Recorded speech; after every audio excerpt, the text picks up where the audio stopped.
The competitive 40K network presents Art of War. Art of War.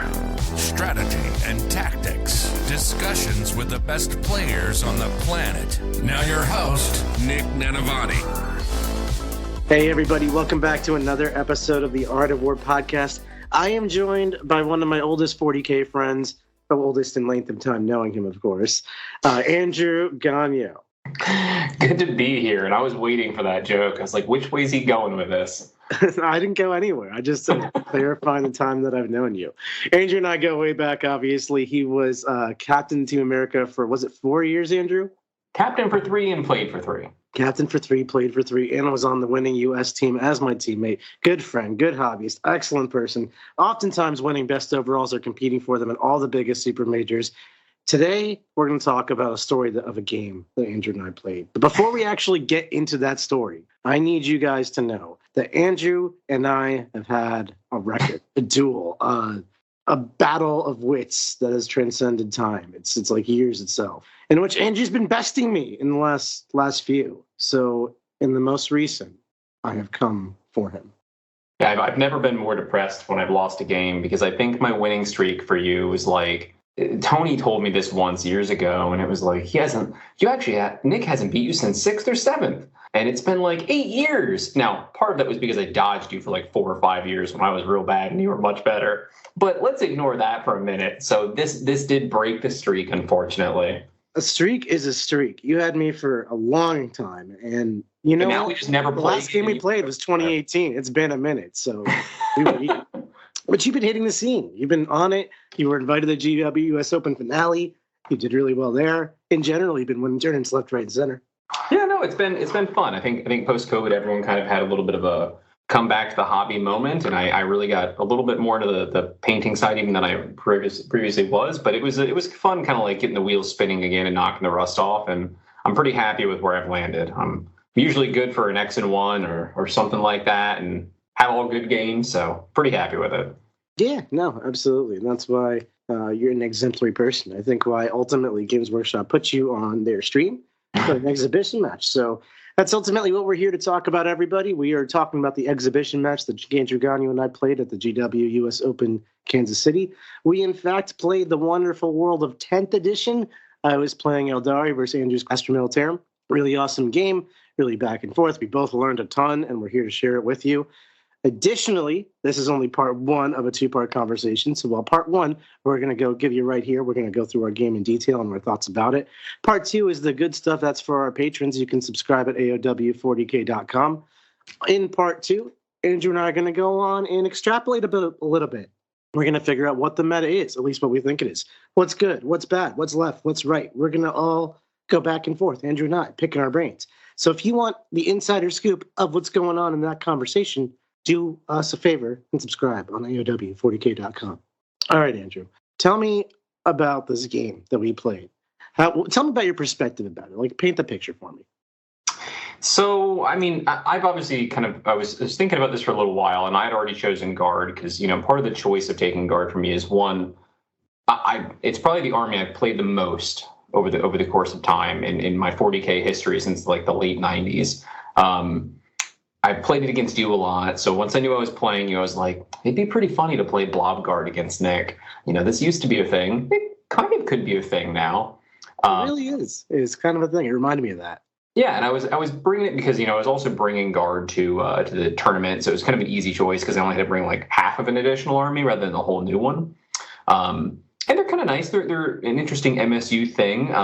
Once I knew that you were taking Eldar, and I had some input into my list. I found out afterwards, but I was kind of happy with my choice because I think it was a part of my strategy with the game was thinking about, okay, I probably need to play mission and endure because I think Eldar, and this is kind of historically who they were too.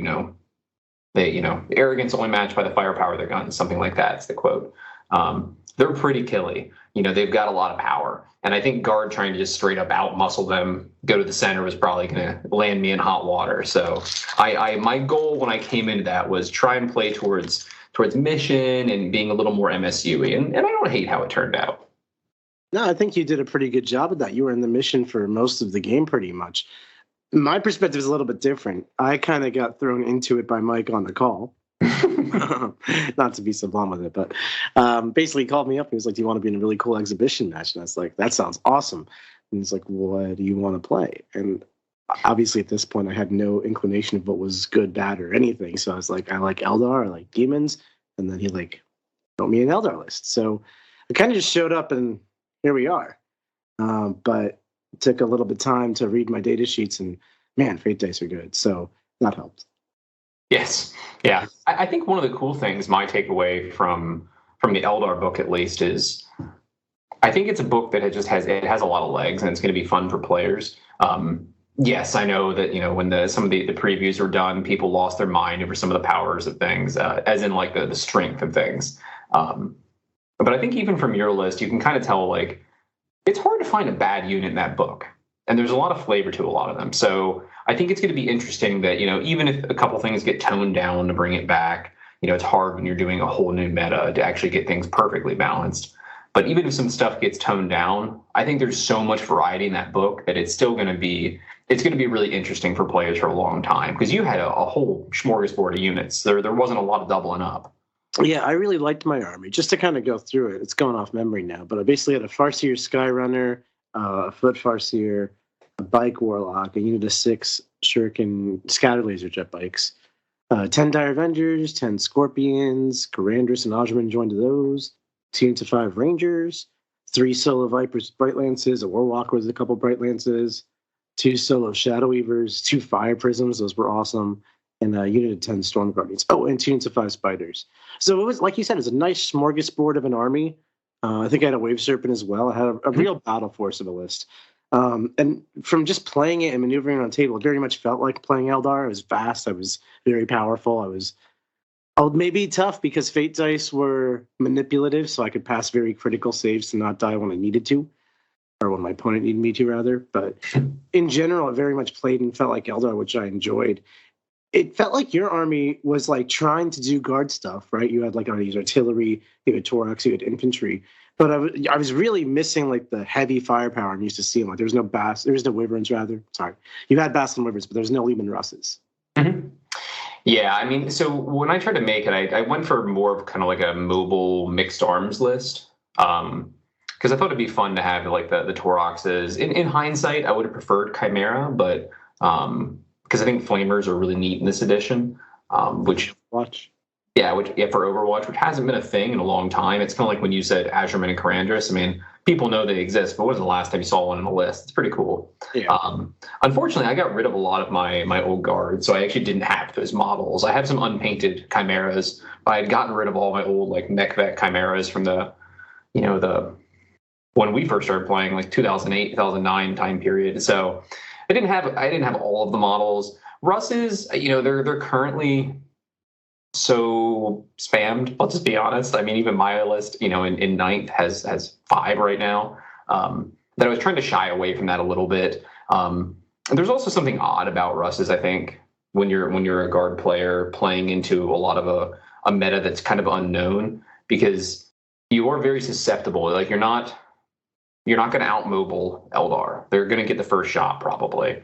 And that's going to be true of a lot of armies coming up. And I think sticking your neck out and potentially just getting blown up for a decent chunk of points wasn't exactly how I wanted to approach the game. So I shied away from them. I think I would probably put one in the future. But yeah, so my list, you gave a run through yours. I'll try and remember mine.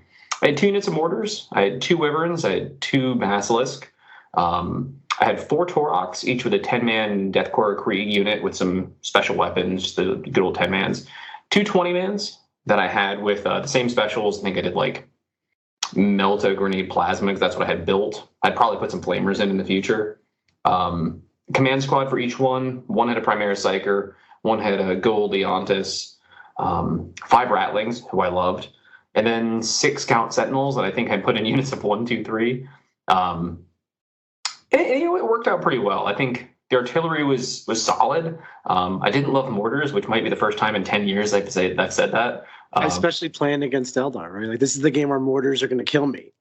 Yeah, right? That's the one they should have. And I don't think they really did anything the whole time. They have some weird Overwatch rules that are kind of interesting, actually, for some people. But in hindsight, like, I kind of like just having like a Basilisk and a Wyvern. One of the big mistakes I made in our game was, and I think it's fine to make these mistakes, especially early edition.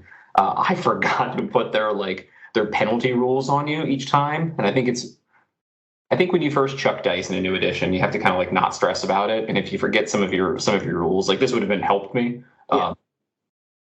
There's always more games. It takes a little while to try and play a good game or a competitive game of a new edition and be digesting the data sheets too. There's so much, like, I feel like I've played 4 or 5 games now, and I'm starting to get a real grasp of the missions. I don't know all the secondaries or anything, or all the different mission rules, but I understand the flow of them. And I think I get most of the rules in my data sheet right. And this is like 4 or 5 games in, and trying to, so I can learn to teach this stuff. No, it's definitely a challenge, and I think there's going to be some adjusting for people, as there always is when a big edition change drops. I have several friends that this is their first edition change, and it is a joy to watch. It's like what is that like? I don't know that feeling. All the people I hang out with have been like 40K diehards. My friend Eric and a few others, like, they really haven't seen an edition change. They're like, oh my god, all this stuff's happening, overwhelmed, and I'm like, yeah, just lean into the madness. It's going to be fine. So, is anyone like, this guy's falling? I think, I've had some of that in like the local community of people being a little worried, like, is such and such going to be good, or is this going to happen? I'm like, look, this happens every edition. Everyone gets all worried. There's a couple crazy months. The flocks that happened in Razorwing flocks. Like, there's always a few months of madness.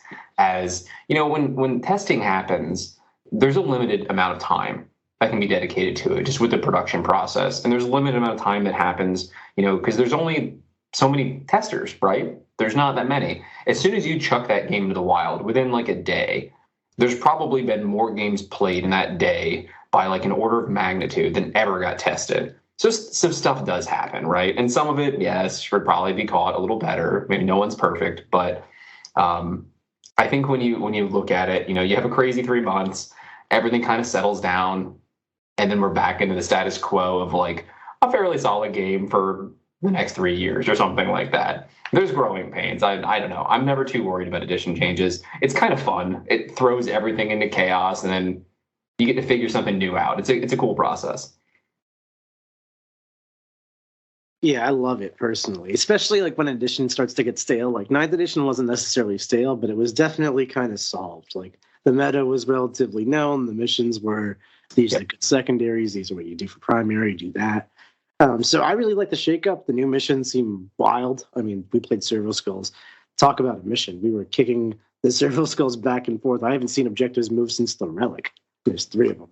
I forgot the Relic was a mission. I mean, Servo Skulls was a very involved mission. I think it's one of the more involved ones, but I'll say like that will definitely take some practice to get quicker at, because both of us were kind of getting confused during it. But I mean, how many times have we ever played, probably never other than the Relic, where all of the objectives move every turn, every player turn?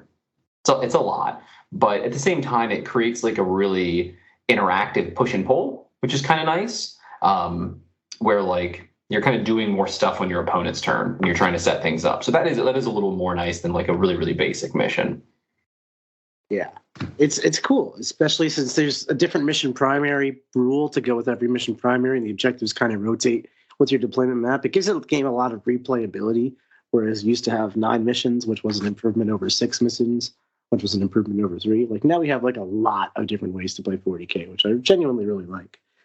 So from our game, what do you think was the most surprising thing to you? Just playing 10th edition, it's different to 9th. What do you think caught you off guard? I didn't catch that. I think for me, part of it was, one, remembering all the rules in the data sheets. I'm so used to having, the solved edition where I've got 73 strats. I'm making that number up. But let's be honest, I use 4. And you kind of have like your 1-2 step. You've got your rhythm for your games. Having all the rules in the data cards at first is going to be hard for me to track, I think.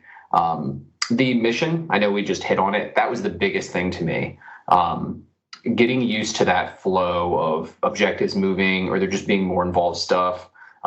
Getting back to the drawn tactical objective decks was just interesting. I generally like drawing objectives. It hurt me at moments. But it's kind of interesting having something different that you didn't know was going to happen every turn. It makes you have to kind of like play a little more flexible and kind of plan to be able to do a variety of things, versus just saying like, I got bring it down, I'm going to kill vehicles, and I got banners, I already raised them last turn, so we're good. We're good. Now we're just going to kill each other. There's a little more going on, which I think caught me off guard because I kind of had my mindset of how I was going to play the game, and then I was like, oh crap, I got to get to the corners. I'm not set up to be in the corners right now, but how am I going to scan that thing? Yeah, no, that definitely caught me off guard as well. Just like the variety of secondaries you could just draw. Because you think it'd be something like engage in all fronts or behind enemy lines. Those are secondaries that everyone knows about. But then do actions in corners. And I'm like, okay, that's new. That's different, weird. And then one thing I didn't love about that is that it felt a little win more to me.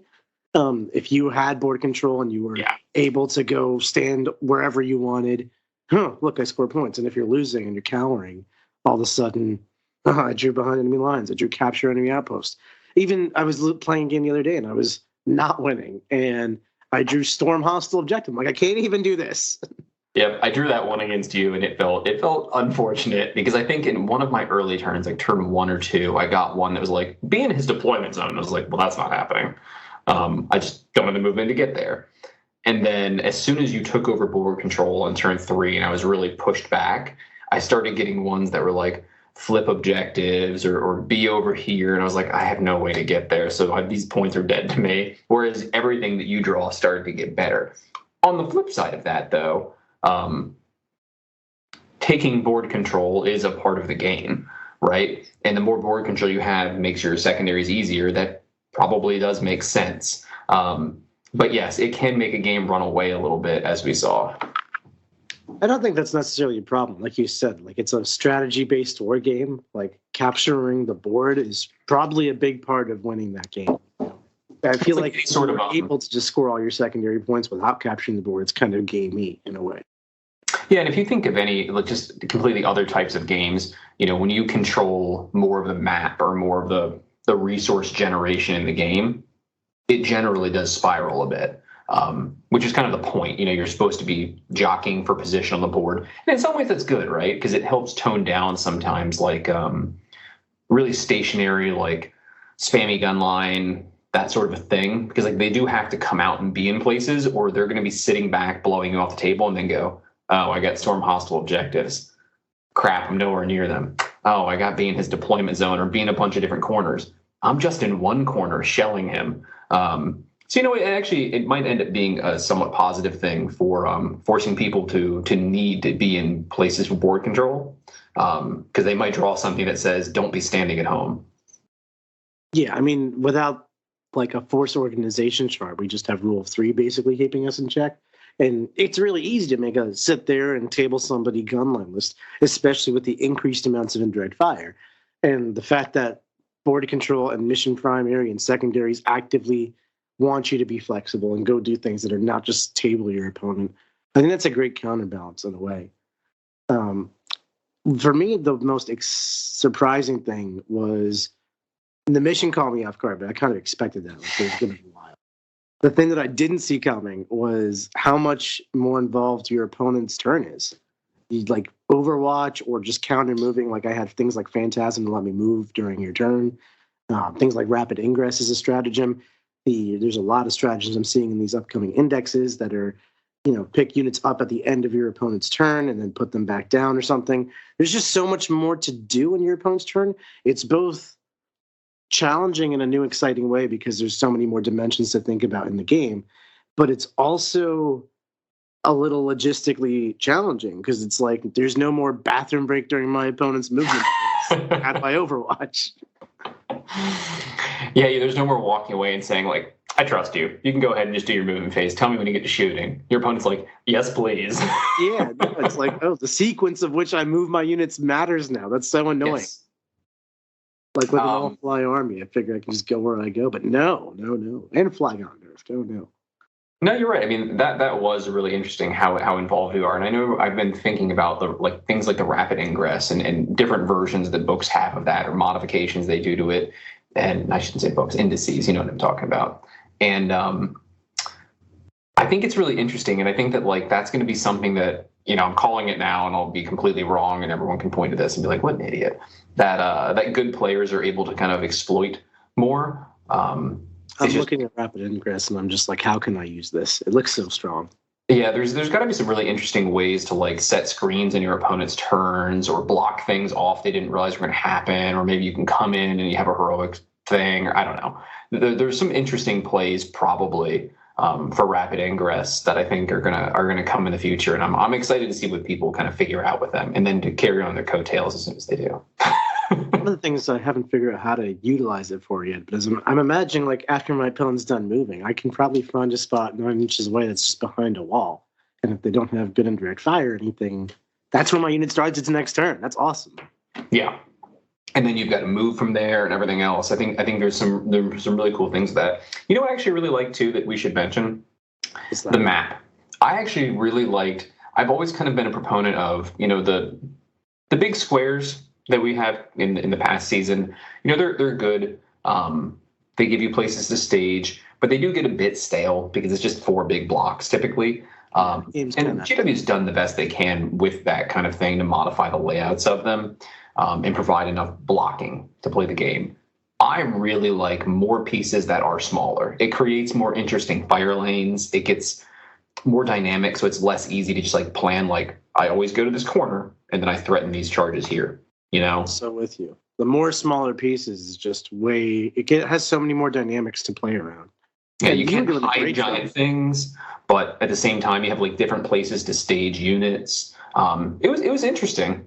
You were doing a great job making use of the different angles. Like where I would move to like get line of sight, like you would quickly pull yourself out of line of sight with casualty removal and stuff like that. It was just really clever angle play. And like you're right with the big 4 by 1 by 1 foot GW ruins. It's just like you have 3 angles on the table total. Like you know them, you learn them. That's that.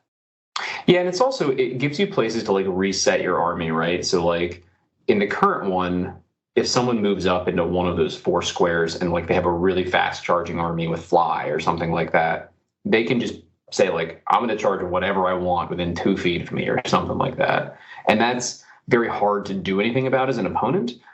Because your only place to hide is those ruins, which are that close. But in this one with more smaller pieces, those distances are different. You can always hop back to a different piece that might still give you angles because there's just more pieces. Like I loved putting the Toroxes down the flanks to try and pick up some of your side pieces to make you spread out a bit. I love the Rattlings, those cute little buggers. I'm so glad I still have those old metal ones and I didn't get rid of them. So I can't believe you had those things. I was like, what are these? They just showed up out of nowhere. I have 30 of the old metal original Rattlings. They are so ugly cute. I remember there was one WTC like back in 6th, 7th, or very early 8th edition where you were just like rattling spam, and then you have like so many of those things. For the record, I don't think that worked out well for me, but I felt very clever at the time. That sounds like a lot of the ideas from the past. Yeah, that's a lot of those ninth list ideas. So what do you think was actually no, before I ask that question, let's talk about the elephant in the room, your stratagem to just come back to life. You had 7 sentinels in your list and I killed like 15 of the things. I think I had 6 sentinels and I think you killed 12. Actual numbers here. Of my 2 20-man blobs, I think you killed I may have only brought one of those back. I think I brought 2. So I think you killed 40 extra guardsmen, 6 extra sentinels. I think that was it, he says with air quotes. I think it was what kept me in the game. It didn't solve all my problems because as they came back on, they had uses, but they kept coming on further and further back because you quickly picked up on it and just kept screening me out. So you didn't leave me big gaps in the backfield. I mean, being that I was playing Eldar, I have the luxury of just being able to extend my screens as far as I want all the time. Most factions can't do that. So Eldar is its own beast. Like, we all know what's going on with them. But in terms of, like, Astra Militarum, were you just using that strat to, like, hold on that game? Or in other games, do you feel like that strat is, like, an integral part of your strategy and just part of how your codex works?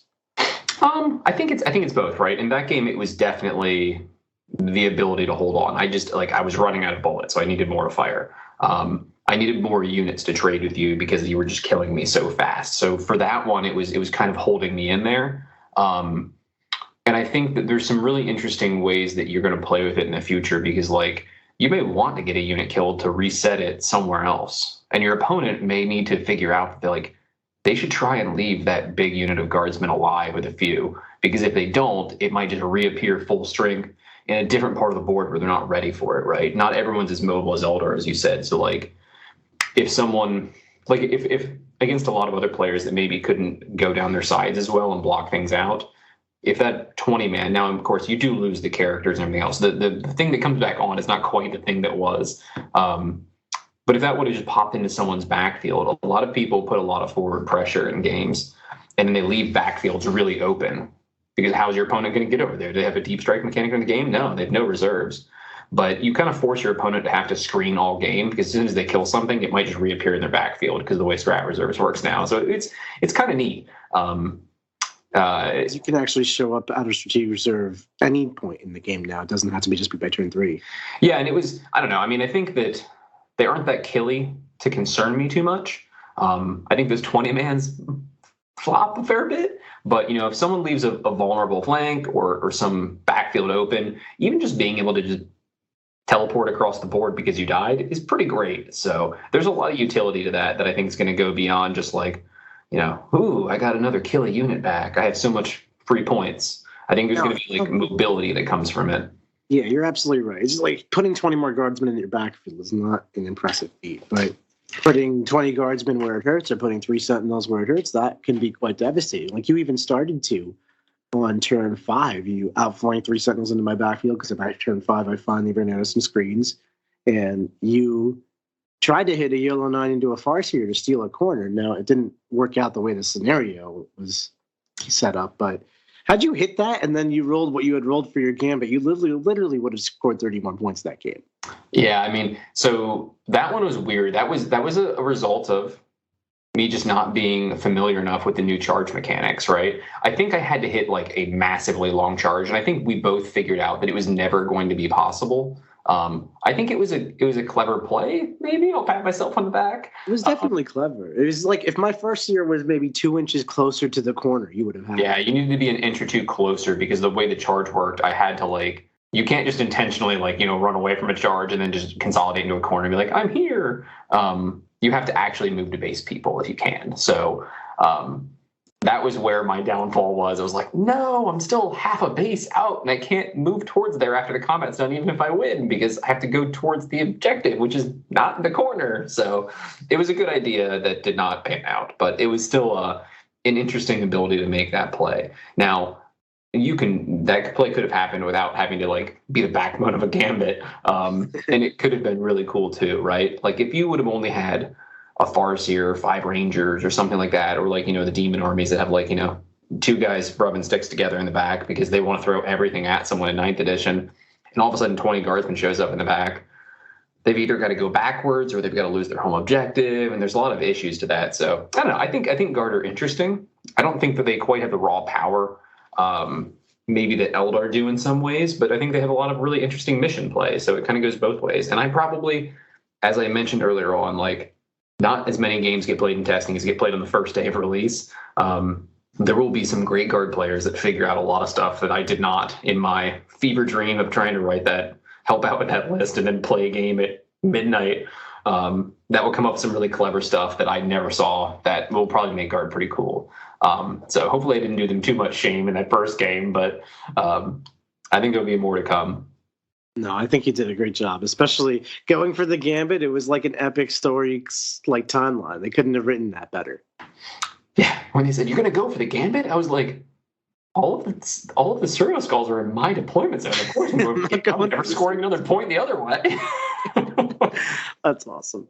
So I have one more question I want to ask you before we head on over to part 2 and talk about where we think the game is headed in terms of a meta and what's good, what's bad. But what did you find most enjoyable of our little game? I think the interaction during the other player's turn. I think that was what I found the most enjoyable. And I'm kind of stealing something that you said there. But, I will say I did really feel more involved in the game, which I really liked. Yeah, I agree. I played some people that I know definitely like, and I'm guilty of it too, that get a little more methodical, or they get, their brain breaks and they just sit there staring, and then they take, some long turn, and I'm just sitting there on the other side of the table, not with the self-awareness that I do that too. I'm being like, man, I'm kind of bored. Our game was long, right? Because we were both on stream, we were talking, we were also reading our data cards and figuring out our rules. How anything works. But I never really noticed how late it had gotten, because I was involved in the whole game, and that was really nice. That's true. We started the game at 7 and we finished like past 11. It was like 11 or something.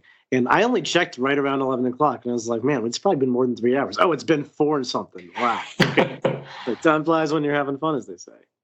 You told me to make it to the end, Nick. So what was your favorite thing? What was my favorite thing? Aside from destroying the streak, I mean, that's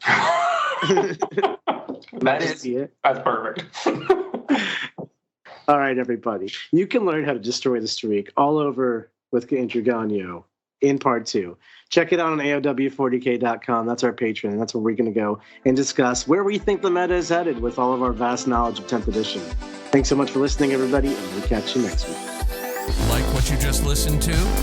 Check out Art of War Down Under and Art of War Unbroken on the competitive 40k network. The Art of War 40k.com.